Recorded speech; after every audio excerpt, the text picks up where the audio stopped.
This is Don Mazzella again for Small Business Digest, and this is one of my favorite programs upcoming because we're talking about something I love: old movies, old time movies. Oh, in this case, mystery movies. So with us is Greg Luce. I hope is it Luce or Lucy? It's Luce. Luce. Greg Luce. And he's here to talk about his company and where his passion is also his company. So, Greg, welcome to the show. It's good to be here, Don. It's good Okay. to be here. Greg, first, tell us a little bit about your personal background, then about what your company does, and Okay. finally, a website. Well, like you said, my name's Greg Luce. I was raised in the Pacific Northwest, graduated, high school and college in Oregon. And years later, I got to be a top 40 disc jockey. And I worked at KMEL in San Francisco and many other stations. But during that time, I got to get into a side business, which was basically, as I tell people today, Sinister Cinema, the name of my company. It's like a hobby run amok because I was an old movie fan from when I was a little kid. I'd run home from school to watch the 4:30 movie from Spokane, Washington, and watch some old horror movie or old Western or whatever. And I grew to love those movies over the years. So, I used to come home from school every afternoon when I was a kid, and instead of playing outside, I'd go into the house and watch the 4:30 movie, which was, usually some old black and white movie, a Western, a horror movie, whatever. But anyway, later in life, I got into broadcasting. I was as a top 40 disc jockey for many years. I was pretty successful. I worked at KMEL in San Francisco, but I always carried with me, even when I was in radio, my love for old movies. And so in the early days of VCRs, as you'll recall, video cassette recorders, we're talking VHS now, back in the late 70s, those things were like, $700-800 a pop. And a single VHS T120 tape, which is what we always used to record with, those were like $20-25, depending on the store you went into. So it was very expensive. And I discovered at this time that there were little tiny companies around the country that sold old movies on VHS, things that I'd never seen before. Because in those days, if you'll recall, you were basically stuck, as far as your movie viewing went, you were stuck with whatever your local television stations had in their film libraries. And some film libraries were different, and I mean, you'd have stations on the East Coast that played all kinds of different movies. Okay. And so I got into this network of guys collecting and trading tapes. We literally scour our TV guides every week and call each other on the phone and say, hey, yeah, Frankenstein Meets the Wolfman is playing at 1 a.m. on channel 2. You want me to record it for you? And, we trade. But the problem with all this is the time went by, it was very expensive.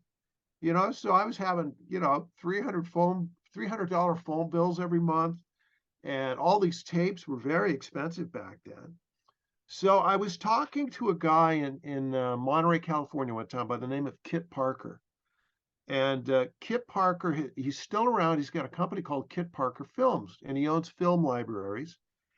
And I was on the phone with him, talking to him about what he had in his library. And I was bemoaning the fact that my hobby was so expensive. And he said to me, and this was a very key moment in my life. He goes, Greg, you should sell some of this old stuff. And I go, well, how can I do that? And he goes, a lot of this old stuff, especially the Poverty Row studios like Monogram and PRC and Republic, a lot of that stuff has fallen into the public domain and is copyright free. So I thought, wow, this is a cool idea. Now, at the time, there were all kinds of little movie collecting fanzines. And there's one or two that are still around today, like Film Facts or Classic Images. But there were other magazines, monthly magazines like Movie Collector's World and The Big Reel and things like that. And you could take out little ads in these things. So I decided, I got a group of films, and I thought, check the copyrights on them. They all appeared to be in the public domain. And boy, did I learn a lot from that, because they weren't all in the public domain. And I had to, really learn a lot about copyright over the years. Um, but I started selling these things, and I started with just a handful of machines, VHS to VHS, and I'd get these guys writing me once a month and sending in orders for this film or that film. And it was strictly a little side business to help, pay for the cost of my hobby. And then around 1985, I had my first child. My wife and I had a son. And it was at this point I decided to take the business a little more seriously. And right around that time, because I was a pretty big DJ at KMEL in San Francisco. This is in the days of Duran. I interviewed Duran Duran, and we had Janet Jackson come to the station. We were a big station. So I had a television station in San Jose, which was about, 45 minutes south of San Francisco. They called me one day. A guy called me. He says, "Listen, I've heard you on the air, and I was wondering if you might be interested in hosting a TV show for us." And they wanted me to host an old time, like, creature features type show. And in California, if you knew anything about old movie shows, you knew that Bob Wilkins and Creature Features was the show back then. Just like you had people across the country like Svengoolie and people like that in various markets. So I got a chance. Creature Features was no longer on the air. So I went down to, it was called the Classic Movie Channel. And it was a cable access station. And all they did was run old public domain movies. So I went down, and we came to an agreement. And we started shooting a weekly show. We'd shoot 4 shows, maybe 5 shows at a time. And we did it all at the Winchester Mystery House. And I hosted it. And I did this for several years. But what I got out of the bargain was total access to their movie library. And so I was buying these big 3/4 inch, I don't know if you can see it here, but this is a 3/4 inch tape. And this used to be the industry standard. This is what you played your movies on. And anyway, so I got to bring all these 3/4 inch tapes home and make my own video masters for making product for my customers. And I went from having a couple of dozen titles to hundreds of titles. And now I have, over the years, 2,000 or 3,000 titles. And at that point, it's called film chaining. They had their own telecine film chain island. And they were buying films left and right, 16 millimeter, 35 millimeter, as long as they were public domain, and transferring them onto tape. So I actually started buying film, 16 millimeter prints, 35 millimeter prints. As long as it was a public domain film, they said, "Bring it down. We'll transfer it for you for free. We'll put it on the air. You let us use it. We'll give you a master." And it was a really nice symbiotic relationship. And I got along really well with them. The shows were great. We would shoot out of a different room in the Winchester Mystery House. Normally, the way we did that was we'd move room to room. And I don't know if you know anything about the Winchester Mystery House in San Jose, but it's very famous. It's just got like 100 rooms. So we would shoot in a different room every week. And we'd go down and we'd shoot one show, then we'd move to another room. And I would bring guests in, anyone, rock and roll stars, film historians, whoever. We had a witch on one time, for crying out loud. That was a story. But anyway, so that's kind of how Sinister Cinema started. Started in my house in Pacifica. And eventually, when I decided to basically get out of broadcasting altogether and make this my full-time job. And I've never looked back. And I've been doing it now for 38 years. 30, how long? 38 years. 1984 was when Sinister. Really? Yeah, yeah. You know, and like I said, it's a hobby run amok. And we eventually we first started because I was so interested in horror and science fiction films. I decided, well, we'll do mysteries too. So we did those three genres initially.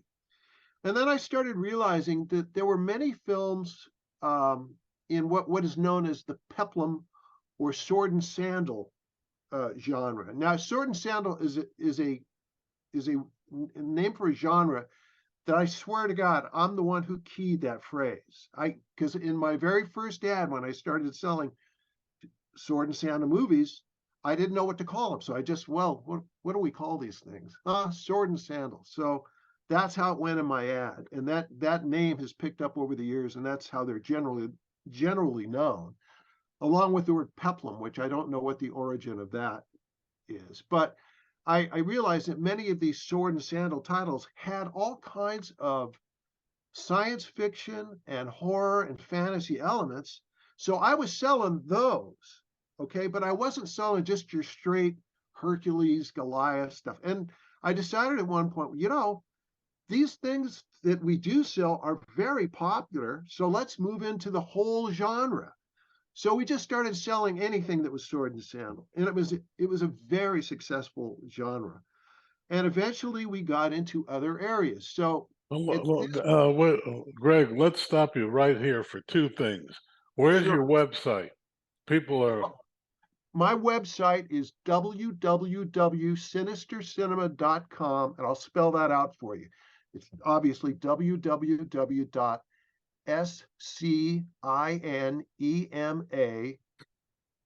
cinema oh my gosh, cinema .com, just like it sounds, sinistercinema.com. And okay, now stop there. You said sword and sand. What's a sword and sand movie? do you remember the old Steve Reeves Hercules movies? Yes, Okay, he that is, couldn't act. well, he couldn't. He was Mr. I think, what was he, Mr. Universe or something. He had just this incredible build. And, they were starting to shoot some of these old types of, these epic You're right. Hercules, Goliath type films. And they brought him over to Italy, and he shot all these films over there. And they were extremely successful in the early days. A producer by the name of Joe Levine brought these things over to America, and Oh, the rest is history. And then you had just a plethora of these kinds of movies in the early 60s, yes. even into the mid and late 60s. So that's how we got into that. And that's what a sword and sandal movie is, Mhm. But you let know. me stop you another minute. When you say old mystery, what years do you cover of cinema? Well, a lot of this has to do with copyright law because we use mostly uh public domain product. So pre 1963 is a pretty clear field as far as copyright law goes. And we have a lot of old mysteries, British mysteries, American made mysteries, you know, foreign made mysteries dubbed in English, sometimes with subtitles.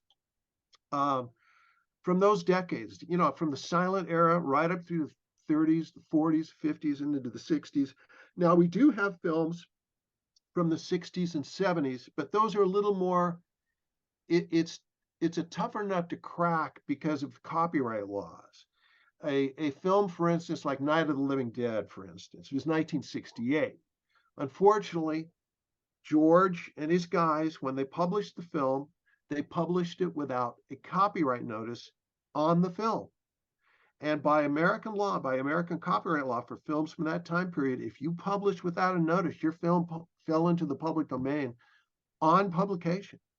And that's how he lost that film. And that's one of the reasons why he remade it. Hmm. I actually have a copy. He tried to copyright it and he sent in his registration. And I actually have a copy of his registration form from the Copyright Office that says canceled right on it. But I don't want to get too much into that because I really respect George Romero, and great filmmaker and all that. But so we do have later films from the 60s and 70s, but not as many. Most of our films come from prior to 1963. In Or actually, 1963, did they change the law? yes, they passed a law. It was called the Automatic Renewal Law. And from any film from 1964 on up through 1977, which was the end of this particular term of copyright law, um, if you had published them with a proper notice of copyright adhered on the credits, the opening credits or the end credits, okay, and you had even if you hadn't registered it yet, if you were still within your 28-year time period, your work at that point with this law from 1964 through 77 would be automatically renewed at the end of your first term of 28 years of copyright. Okay. So we lost a lot of stuff that would have fallen into the public domain had it not been for this law. So, and it is what it is. You work around it. There's always changes in the law. And then you go further on, then you had things like the Copyright Extension Act, which added more time to the copyright periods. I mean, we could talk about copyright. I've testified in front of committees about this stuff before.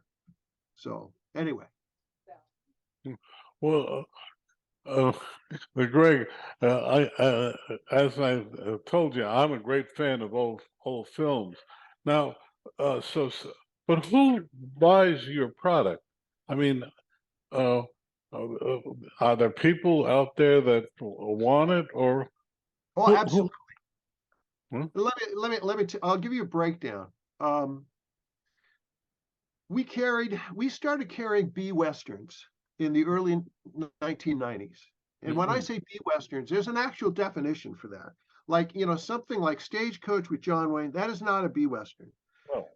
Oh, B westerns were made mainly by Poverty Row Studios, and they were series films that you would sign some B Western star like Tom Tyler, who you may have never even heard of him, and he would sign for 6 pictures, and they'd make these little 55-minute westerns shot out on the back roads of Hollywood or wherever, out in Lone Pine, California, and real cheap. And they would play in a lot of the rural communities.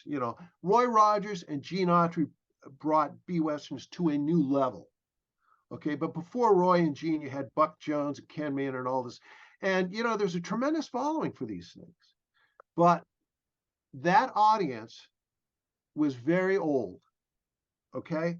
And because B Westerns were never played on TV the way like horror and science fiction films were. yes, So the baby boomers like me, we didn't grow up with B Westerns as much. We grew up with Attack of the 50-Foot Woman or yeah. Attack of the Giant Leeches, that kind of stuff, Devil Girl from Mars, whatever, And so as the years went by, sadly, my audience for B Westerns, and we've got over 600 of them, has really dwindled because so many of them have passed away. And it's sad. And it's a great genre, and I wish people would rediscover it, but some of these films, they're pretty primitive in a way, but I think they're still fun. But as far as my customers go in terms of the other genres like science fiction and horror, you're talking baby boomers, people that were born, 1945 up to the early 60s, and even beyond that, because they were playing all these old science fiction and horror films for many years on local television stations, right up through the late 1980s. So my clientele is younger for that. And so we still have a lot of years ahead of good business, I think. But we always have people that are younger who are, we have 25-year-olds or 30-year-olds calling and saying, what kind of movies do you sell?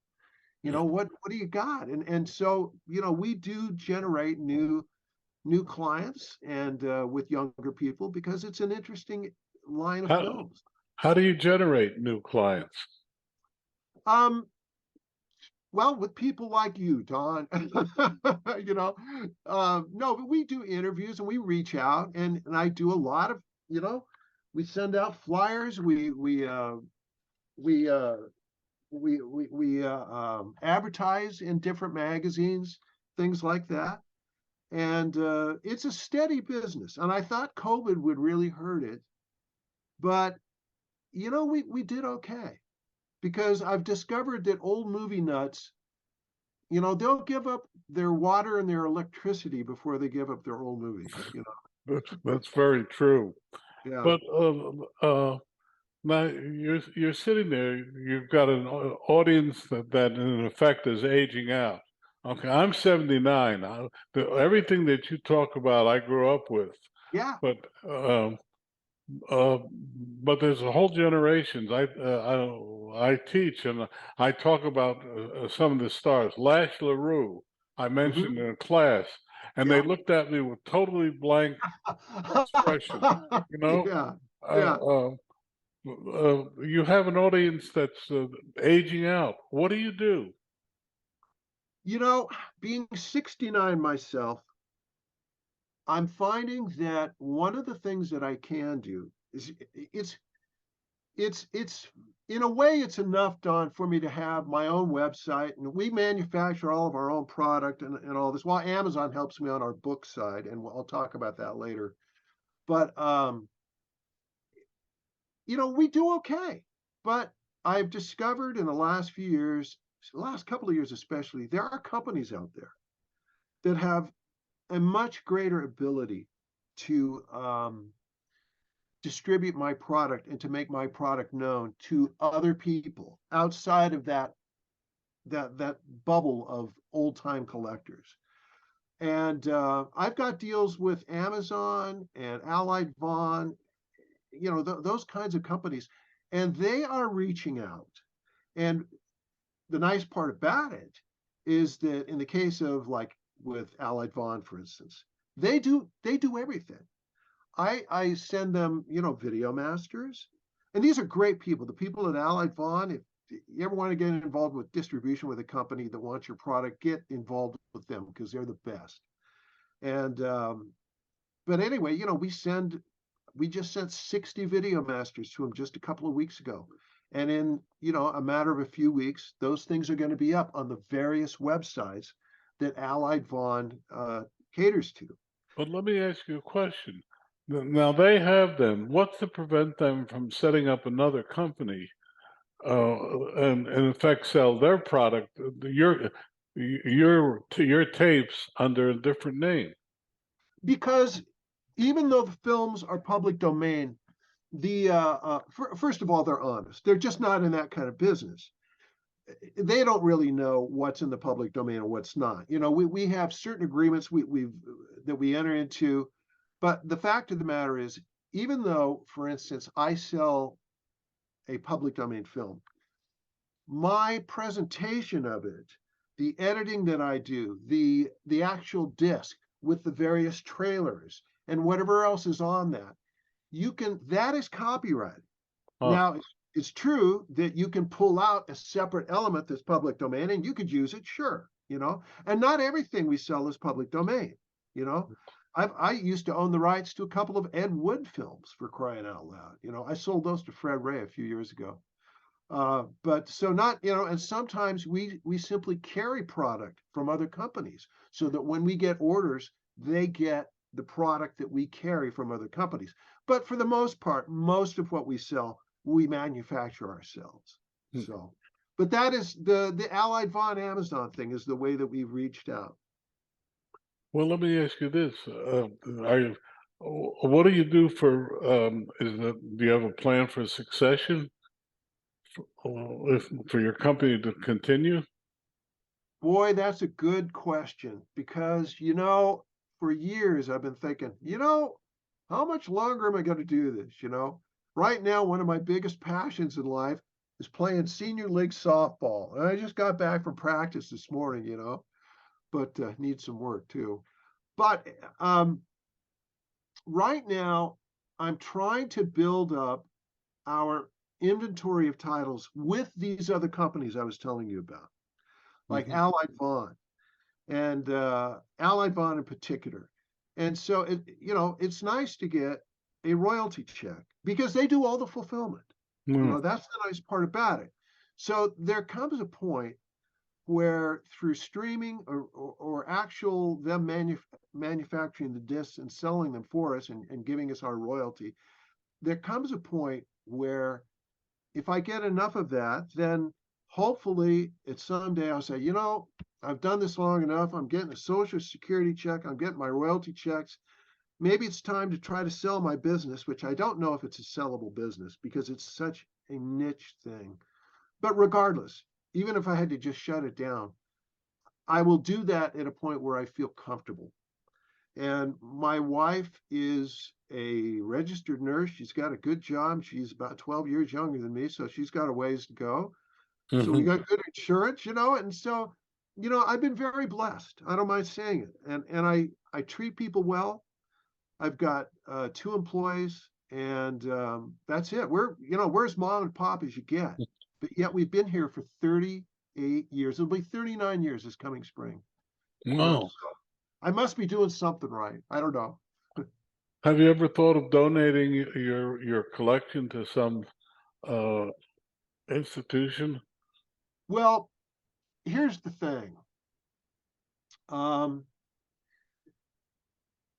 I used to have for years and years. I bought 16 millimeter and 35 millimeter film prints, and we have our own film chain island. They're still sitting collecting dust downstairs.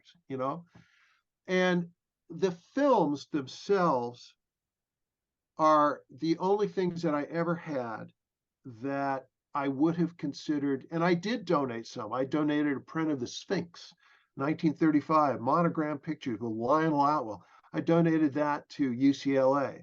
I've donated a few other things over the years, coming to some nitrate prints, which, nitrate scares me because I don't know if Yes. it's very flammable. So, I sent it out to a film archive. Okay, we'll take, we'll take it. And but as far as like videos go, just DVD. See, so many of our masters now are just simply on DVD discs. We pop them into a duplicator, and it pops out 5 or 6 or 7 copies, just Mm. like that. So those aren't really things I don't think that are really. I don't know that anyone would ever want those in terms of a donation. It's just a video disc, and like old tape and like this kind of stuff, it gets sticky shed syndrome. But I will tell you that one of the reasons I sold off my film library, and one of the reasons, and this is a big thing in the film colony in general, especially the older collections with the major studios and things like that, there is a film disease called vinegar syndrome. And all film, not nitrate film, but film made from about 1951 forward, uh, is subject to this terrible disease.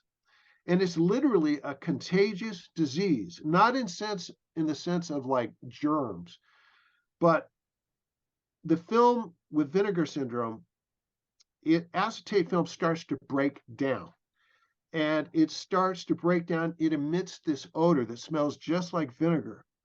That odor carries the the same chemical reaction stuff that's going on in the bad film and can alight onto the surface of a good print and start that process in that film too. So you have collectors right now that are facing, they go into their 16 millimeter film libraries, right, that they've collected for years, and they open up film cans and it smells like Nice. vinegar. Yeah, and Greg, things I like don't that. mean to interrupt you, but we're Oh, that's reaching fine. the end of our time. Let's have let's have your website your website again for our audience. Is sinistercinema.com, www.sinistercinema.com, SC. No, you don't S. have to do it. People will I, get it. Okay. Say it yeah, one more time. www.sinistercinema.com. And if I can add one quick thing, because we also sell tons of old books that we do through Amazon.com. This is a side business called Armchair Fiction, and we also have a website for that, www.armchairfiction.com. And they're done in the, here's a great cover. Look at that dinosaur. Isn't that cool? Anyway, so and we have a lot, all that product is on Amazon and our own website as well. So it's been great talking to you.